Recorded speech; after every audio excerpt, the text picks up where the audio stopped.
انا خرجت براءه نبيعهم ونعاون بهم الناس، لانه الرسول صلى الله عليه وسلم مات ولا يملك دينارا واحدا.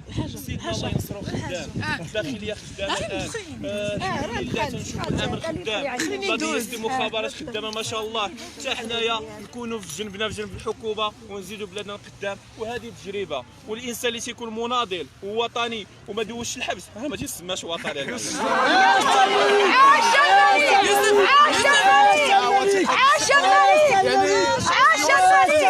البراءة ديالك انا عايش الملك جات في عيد وطني، هذه هبه ربانيه. يوسف الزروالي تنشكر المغاربه اللي وقفوا معايا كاملين والقنوات اعمال ضروري جوج حوايج، المحسنين ديالي بغاوني في الخير وبغاوني بزاف على الوطن. يوسف هذا هو المهم. تنشكر الامن الوطني اللي في الصراحه الله حقوا معايا 20 يوم، الشرطه القضائيه يوسف الزروالي القهوه كنتجيبوها لهم وما تيبغيو يشدوا مني حتى شي حاجه. انا بغيت تيقول لي يوسف حنا القهوه انت خونا وحقوا معايا بادب وباخلاق، عند قاضي تحقيق شهرين وتيحقق معايا، ما هني ما جرحني، ولكن كل احترام وتقدير للسيد الرئيس الجلسه صفيقات حاره على وانا تنطلب السيد النبوي يشدوا لي حقي. هاد الناس اللي قال لك فيديو اباحي شوهتني امام مرتي وعائلتي، ادعيتها في خميسات واخا انا في الحبس. شوف انا في الحبس ولكن النيابه العامه ديال الخميسات تبعات المسطره، فهذا سيدي الحمد لله حنا في دوله الحق والقانون، وحنا راه عندنا مالك ديالنا الله ينصرو والله يشافي علينا. راه تنبغي يوسف كون في المصداقيه ديالك شنو تبغي تقول لهم اليوم؟ وراه ام عائشه كرم الله وقالوا اتهموها بالزنا، الرسول صلى الله عليه وسلم وقالوا ساحر ومجنون. شوف راه الخير اللي تيقول الخير راه ساهل يديروا، اللي تيقول الخير صعيب، والله سبحانه وتعالى ابتلاني وانا فرحان. انا فرحان بهذا الابتلاء اللي ابتلى الله اللي تيحبني. والله ينصر المغاربه، الله ينصر المغاربه. يوسف اول حاجه هنيئا لكم، مبروك عليك، هنيئا لكم، مبروك عليكم، والحمد لله شفتي فيه، والحمد لله جميع الصحافه كلهم الحمد لله على سلامتك، لانه السجن ما كنبغيوه حتى شي واحد. هنايا شنو هو الشعور ديالك يوسف؟ شنو هو الشعور ديالك؟ اول حاجه السؤال ديالي اول حاجه هو شنو الشعور ديالك اللحظه الاولى اللي تم نطق انك غتكون متابع في حاله اعتقال، وانت كتشوف راسك انك كان من المستبعد انك تكون معتقل، بحكم انك ماشي حسب يعني التصريح ديال الاسره ديالك وديالك انك كتشوف راسك ماشي مجرم، انت وطني. شنو هو الاحساس ديالك ديك اللحظه؟ القرار ديال قضيه التحقيق عجبني، لانه خصو هادشي يحبس. كان قرار في المستوى كون ما اعتقلنيش قضيه التحقيق، هما ديك اللي يسبوا لي والدي 4 سنين وجايين غادي نخرجوا برا، غادي نديروا شي حاجه. ما يمكنش واحد الانسان تيقول لك مرض الزروالي تتخرج من البار، الانسان اللي ما ماتش على شرفه وعلى بلاده راه ماشي راجل. قرار ديال السيد الرئيس التحقيق كاين في المستوى، الزروالي خصو يتعتقل هو وداك الناس باش شكون مراد الزروالي. واش بان شي واحد قالك عطيتو الفلوس وداها لي خوتي؟ لا شنو هو الاحساس ديالك شنو هو الاحساس ديالك يعني بعد ما تحكمتي انك بتهمه التشهير ما كانش تهمه ديال النصب والاحتيال؟ شنو هو الاحساس ديالك؟ انا شوف بالنسبه للنصب والاحتيال وخيال الامانه كنت عارف راسي بريء من قبل ما نمشي كاع. لحقاش شوف قالك ما ديرش ما تخافش، لان الله سبحانه وتعالى حاشا باش يحشم واحد الانسان اللي تيجري في الخير. الله تيبتلي العباد ديالو ولكن ما تينتقمش واحد الانسان تيدير الخير. انا كان عندي ثقه كبيره، شوف كان عندي ثقه كبيره في هيئه القضاء المدينه مكناس بان غادي نخرج براءه في كل شيء، ولكن لا هو حكم عليا ب7 شهور. الراي ديال الرئيس يحترم. كيفاش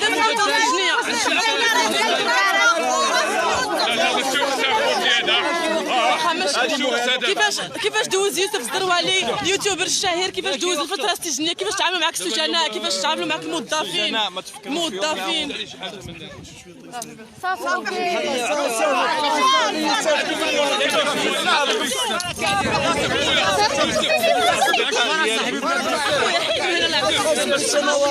ماشي اي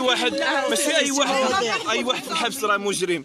كاينين ناس اصدقاء ديالي غنتوحشهم، لا بكيش على الاصدقاء ديالي اللي خليت في الحبس.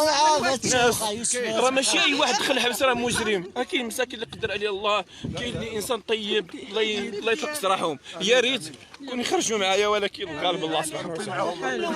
كيفاش كتعامل الموظفين؟ كيفاش كتعامل الموظفين داخل معاكم؟ كيفاش بحكم انك يوتيوبر شهير؟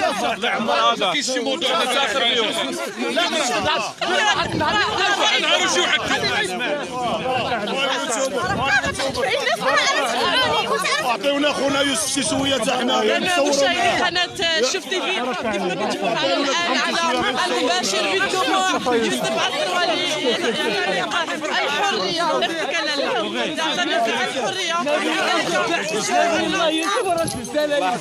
يوسف كنشوفوا المناصرين ديالك شنو الكلمه اللي تقدر انك تقدر المناصرين ديالك المناصرين ديالك اللي تابعوك ثلاث اطوار المحاكمه وكنشوفوهم الان الله يسمع كاع الناس يساندوني الله يجعل ربي يحل عليهم البيبان ديما شعارنا الله الله. شنو الاحساس ديالك من ما خرج يوسف؟ كي درتي لا قسما بالله يوسف الشرف ديالنا راه ما خرجناش الشرف ديالنا راه ما نشكر المحامين ديالي المحامين ديالي كانت عندي ثقه كبيره فيهم وان شاء الله غادي ندير واحد الفيديو في قناه يوسف زروير الرسميه على اليوتيوب اللي غادي نشرح فيها 7 شهور كامل يدوز ولكن انا تنفتخر بالمحامين ديالي وتنفتخر بهيئه القضاء ديال قنيطره السي حليم ومدينه مكناس المحامين ومدينه الدار البيضاء اللي المحامي ديالي نعيم العظام والنوري والسيد حليم المهم المحامين كاملين غادي نجبدوهم كاملين. الله يعطيك السر عين الصرفه راسياتنا الله يعين الله يرحم الوالدين الله يرحم الوالدين وشي فاتحه من عيسى والله يستركم وشي فاتحه من عيسى واخوتي ديالنا اللي كنساندوها اخوتي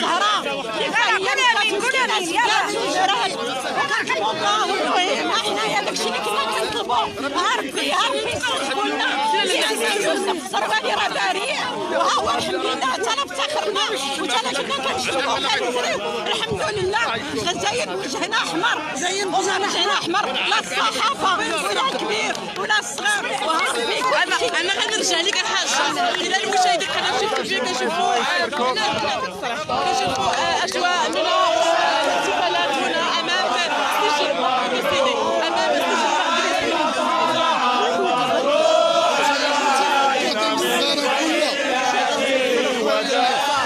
وجب الشكر علينا وجب الشكر علينا وجب الشكر علينا ما زال لله أيها المبعوث فينا أيها المبعوث فينا أيها المبعوث فينا جئت بالأمر المطاع جيت صرفت المدينة جيت صرفت المدينة جيت صرفت المدينة مرحبا يا خير داعي وصلت على محمد وصلت على محمد وصلت على محمد يا البشير قرات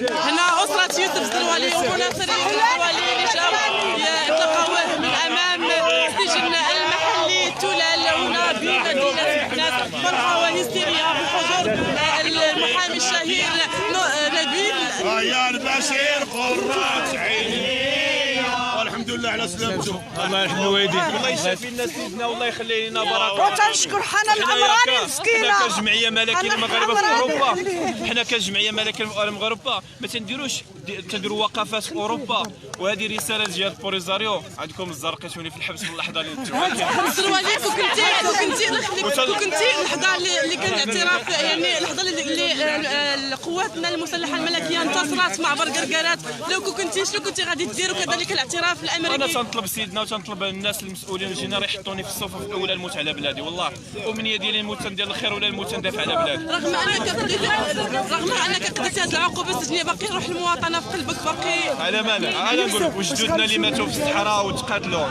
هذا راه عاد زادني قوه حتى قوه الله انا اللي سيفتني للحبس نشكرو غادي نشوفوا مع برقرقرات تنشكر اصدقاء ديالي اللي داروا وقفه في باريس وتنشكر الجمعيه اللي دارت في فالنسيا اللي هزوا الرايه ضد البوليزاريو ولا مكان لكم بيننا ايها الفاشلين والصحراء المغربيه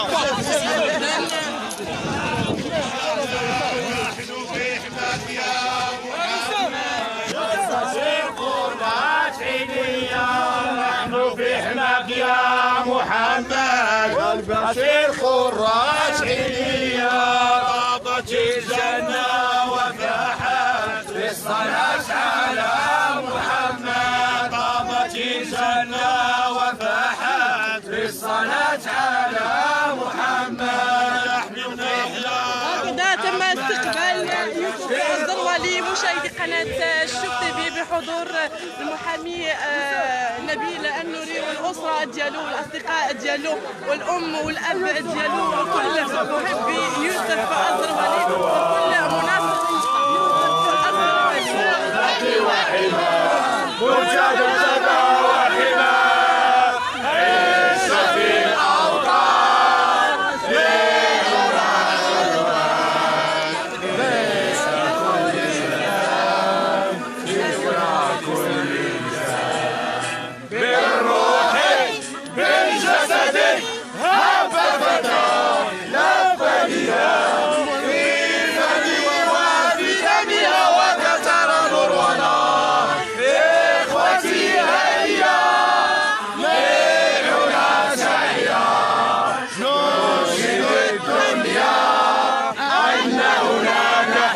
بشعار الله الوطن الملك بشعار الله الوطن الملك سوف نلتقي في يوسف الزروالي الحاج ماشي كامل كنتي انت اللي بقيتي فيا والحمد لله انا فرحانه لك.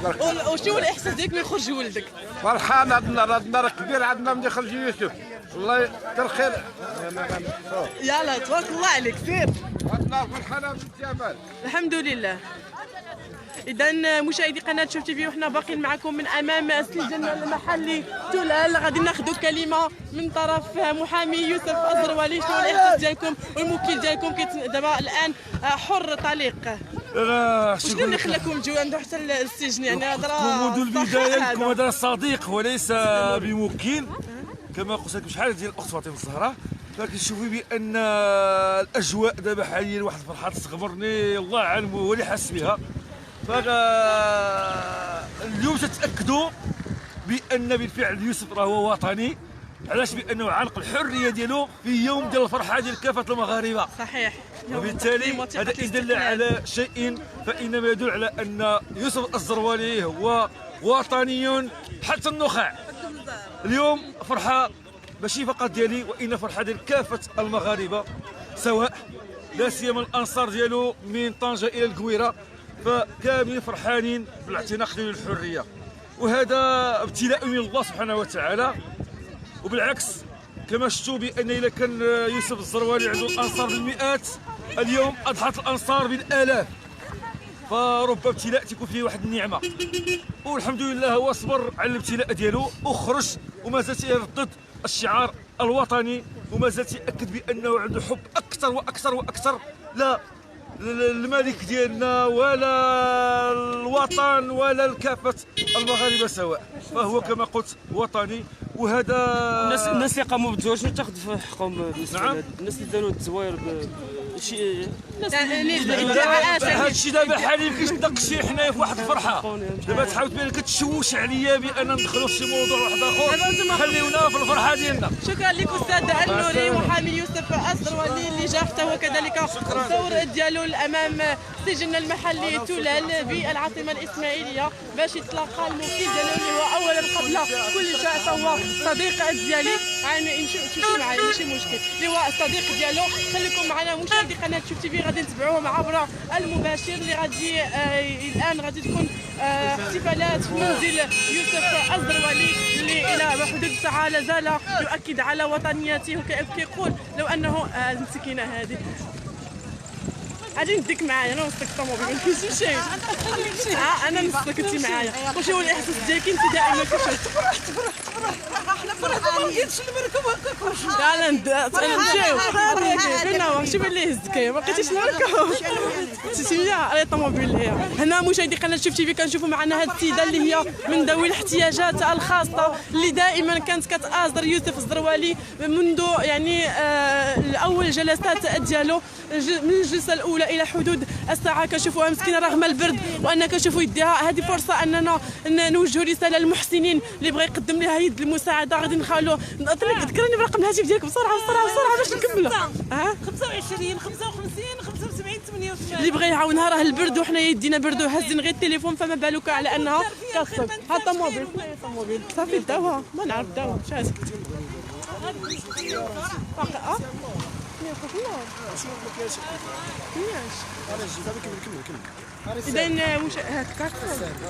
إذا مشاهدي قناة شوف تي في، اجي معايا راه بقات الفوق، حنا باقيين معكم. بقات الفوق.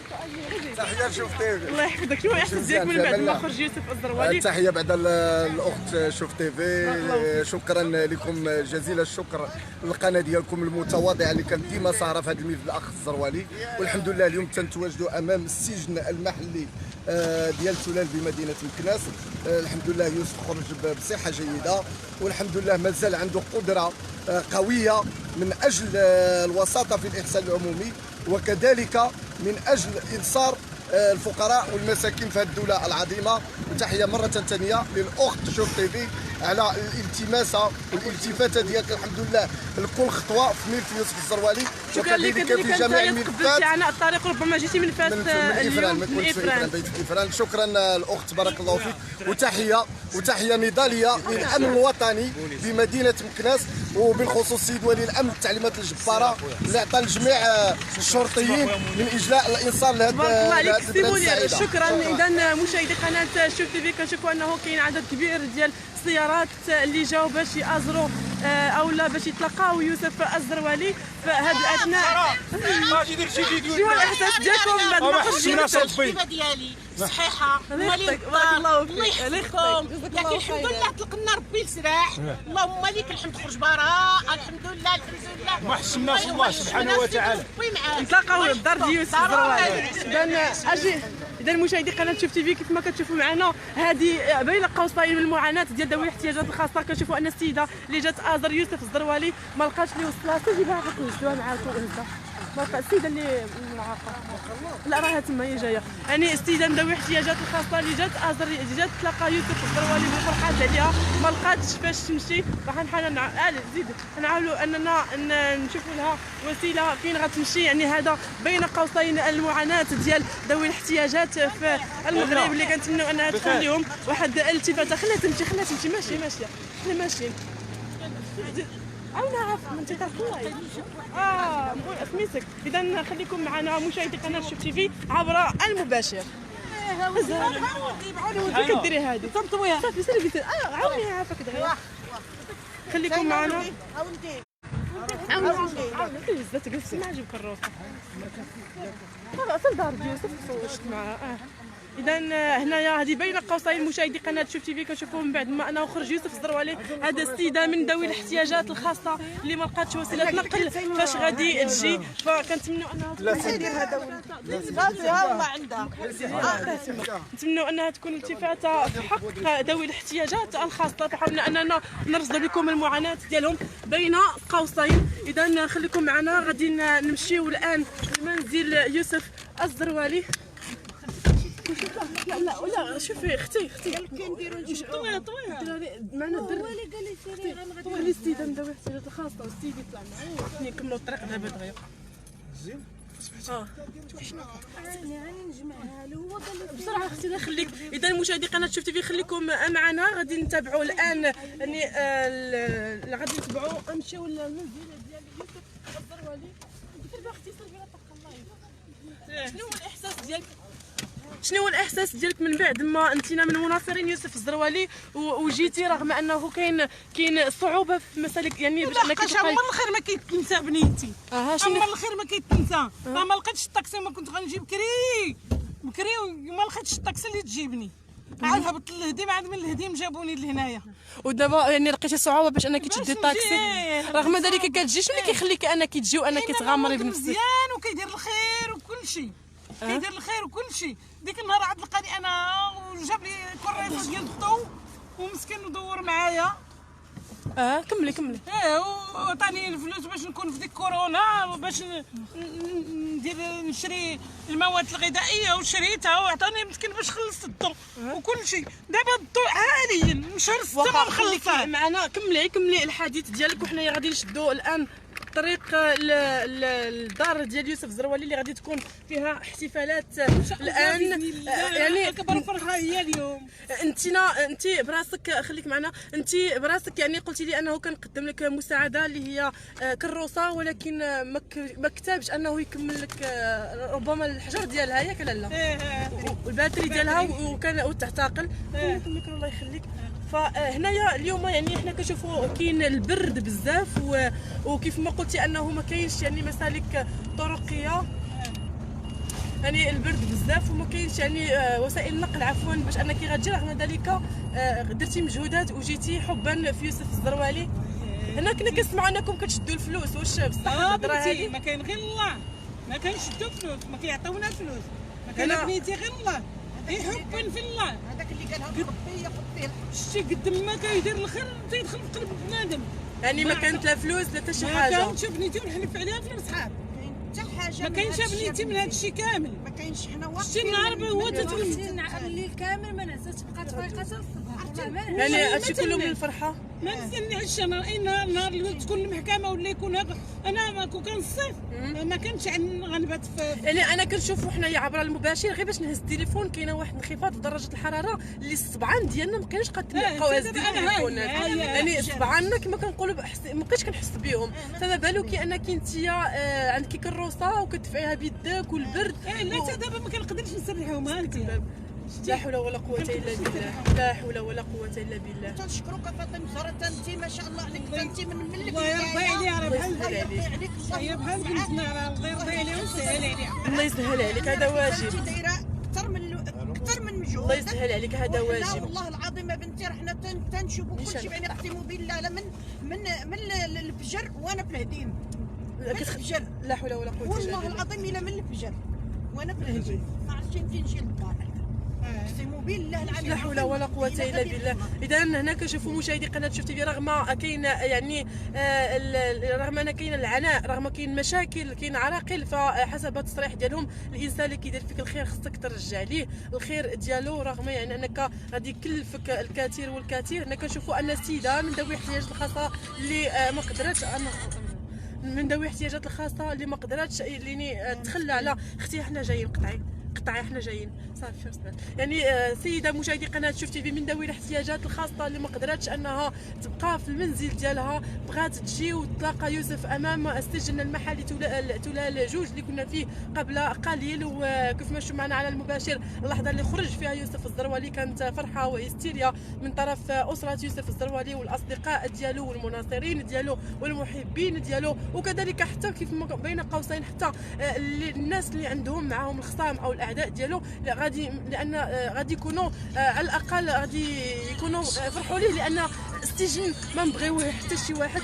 السجن خايب وخايب بزاف، ما تبغيهش العدو كيف ما كنقولوا، رغم انك تكون يعني خلافات، رغم كيكون كل شيء اي حاجه كتكون الا السجن صعيب وصعيب بزاف. على كل حال مشاهدي قناه شوف تيفي وانتم معنا الان على المباشر غنسجل الطريق، لان حنا شفنا يعني شفنا السيارات اللي نقلات اسره يوسف الزروالي وكذلك المحبين ديالو في انتظار اننا نوصلوا المنزل ديالو. هنايا هي الطريق تما ياك. الى هنا مشاهدي قناه شوف تيفي غادي نقول لكم انتظرونا بعد قليل امام منزل يوسف او في قلب منزل يوسف الزروالي.